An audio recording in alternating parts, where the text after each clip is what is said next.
안녕하세요. 대단히 반갑습니다. 숲을 읽어주는 남자 자한형 이종수입니다. 이번 시간은 443번째 시간으로 못 가본 길이 더를 읽고라는 독후감을 읽어드리도록 하겠습니다.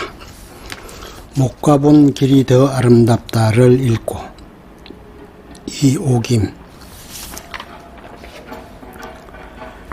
돌이켜보면 내가 살아낸 세상은 연륜으로도 머리로도 사랑으로도 상식으로도 이해 못할 것 천지였다. 31페이지. 이해 못할 것들 천지였기에 이야기거리가 그만큼 많았을 것이고, 이야기거리가 많았기에 그 많은 책들을 거침없이 술술 풀어낼 수 있었을 것이다. 같은 시대를 살아낸 독자들에게 그분 책들은 자신의 이야기인 양, 친근해서 자신의 일인 양 공감하며 단숨에 읽어내려갈 수 있지 않나 싶다. 그분의 수필도 소설과 마찬가지로 억지가 없고 순수하며 소박하기 이를 데 없다. 거기다 솔직함이 더해지니 사람의 마음이라는 게 나나 너나 매 일반이지 하는 일종의 안도감까지 가져다 준다. 예컨대 일부 내 생애의 밑줄 중 5번째 이야기 나는 다만 밖에 없는 이들의 편이다. 62페이지에 이런 장면이 나온다. 때는 바야흐로 6.25로 는 없이 피난길에 올라 서울이 텅 비어가고 있을 때 오라버니가 부역한 사실 때문에 생명줄인 시민증이 안 나와 꼼짝 못하고 있을 때 나는 나 혼자라도 식구들을 버리고 피난을 가버리고 싶은 불온한 욕망으로 몰래 작은 가슴을 졸이면서, 누구나 품을 수 있는 생각이지만 누구나 자신의 책에 이런 걸 올리긴 쉽지 않다. 11번째 이야기 내 생애 밑줄 144페이지에서는 일주일에 한 번 도우미 아줌마가 오는 날 말고는 걸레질도 안 하고 살기 때문에 누워서 방바닥을 바라보면 엷은 먼지 위로 발자국이 찍힌 게 보일 적도 있지만 아무렇지도 않다고 했다. 옷장이며 책장은 한 달이 멀다 하고 비우고 정리하는 분에게 이런 면도 있구나 싶으니 언제 어느 때 찾아가서 내 속내 다 드러내는 이야기를 해도 허물하지 않고 받아줄 진정 언니 같은 친밀감이 든다. 우리 시대의 고통과 아픔을 고스란히 겪어낸 장면들도 그렇지만 내게 무엇보다 공감이 가는 부분은 자신의 때를 가꾸며 식물들과 교감하는 부분이다. 그분처럼 넓은 정원은 아니어도 30대평 남짓한 뜰에 좋아하는 야생화를 골고루 심어놓고 그것들과 눈 맞추며 얘기 나누는 재미로 세월 가는 줄 모르고 살자 했던 소박한 꿈을 대리만족하게 해준 때문이리라.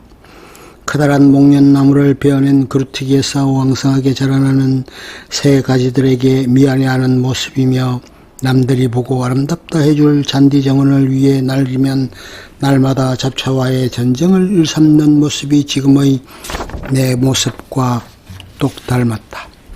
비록 내 집은 아니지만 아파트 정원을 내 딸 삼아 마늘마다 잡초를 뽑고 꽃을 심고 가꾸느라 하루에도 서너 번씩은 아파트 뜰을 해서 지내는 것이 일상이자 낙이 되어버린 나의 말년을 그분의 일상에 대입시켜보며 혼자 웃는다.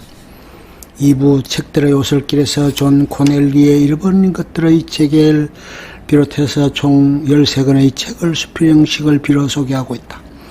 두어 작품을 제하고는 못 읽은 책들이다. 존 코넬리의 잃어버린 것들의 책은 꽤 두꺼움에도 단숨에 읽어버렸다고 소개하면서 그 이유를 책을 덮은 후에도 살아나는 온갖 동화들의 메아리를 통해 중략, 이 세상이 이다지도 답답한 까닭을 알아낸 것처럼 느꼈으니 그건 이야기의 부재, 즉 상상력의 결핍으로 인한 비전의 실종 때문이 아닐까 생각한다고 했다.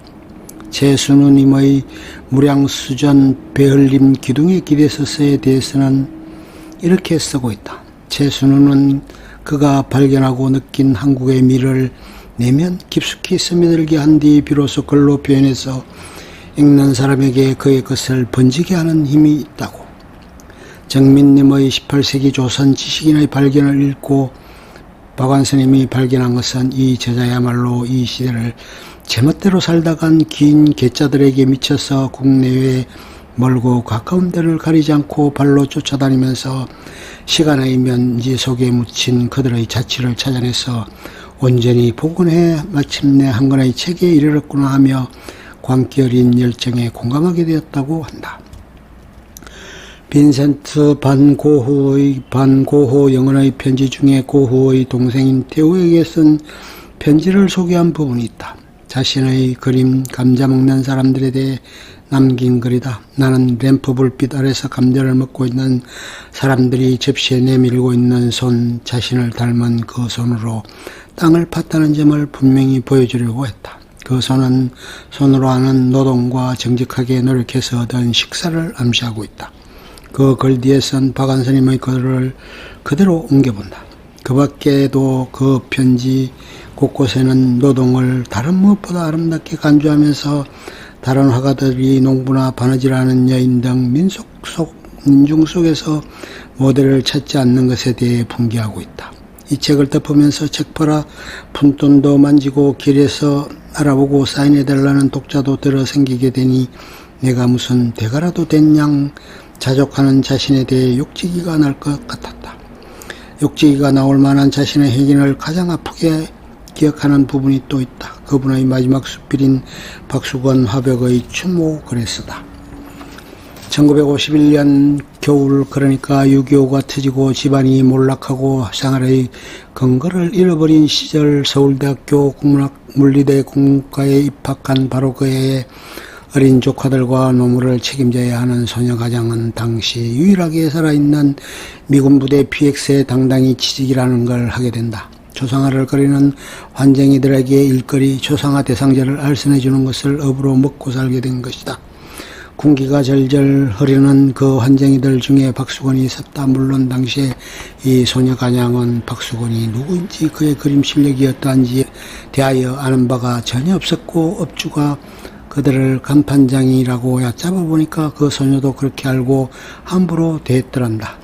성격에 맞지 않는 일에 어느 정도 자리를 잡자 뻔뻔스러워지기도 해서 화가들에게 아나무인으로 굴기 시작했다. 소녀에게는 아버지 버린 화가들에게 김씨, 이씨라고 마치 부리는 아랫사람 대하듯이 마구 불러댔다. 그녀의 표현을 빌자면 저희들이 거리를 대주고 있는데 그만한 생색점 못 낼 게 뭔가 싶어 얼마나 싹수 없이 못되게 굴은 날을 지금 생각하면 모골이 송연해진다. 조선미술전시람회에 입선한 작가를 보고 몰라보고 아버지 버린 화백에게 박시박시 했으니 자신에게 욕지기가 나오고도 남을 만하다며 혼자서 피식 웃었다. 인간의 삶의 궤적이 곡선인지 직선인지 모르지만 179페이지 왔던 곳으로 돌아갈 시간은 얼마 남겨두지 않는 시점에서 박완서님이 우리에게 남기신 마지막 작품을 잔잔한 감동으로 읽는 사이 2020년 5월이 다 가고 있다. 끝. 좋으면 좋아요, 구독, 알림 설정 눌러주세요. 감사합니다.